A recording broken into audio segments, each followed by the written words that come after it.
Today I'm going to show you how to export collections and how to export environments. Okay, so I'm in Postman, as you can see, and I got a collection called Cisco SD-WAN APIs, and I got a environment called Cisco SD-WAN Sandbox. Okay, so to export a collection, I just have to click this three dots here next to your collection. Click it, click more, and select Export Collection. And just click Export. And here I'm gonna select this folder where I will save or export the collection. So I'm okay with the file name, so I'm gonna click Save.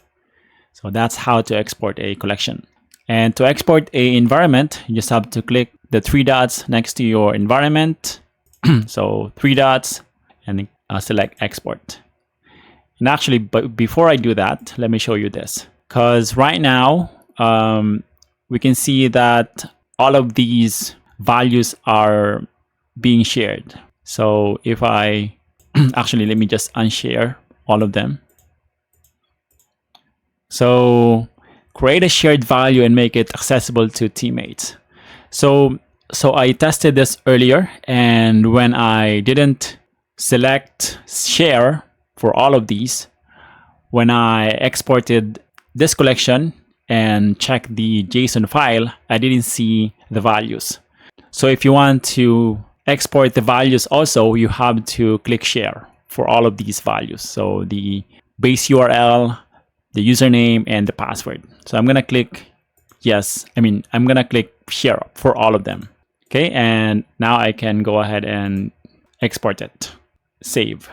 Now if I go to the location where I save the collection and environment, I see them here. Okay, so let me go ahead and open VS Code.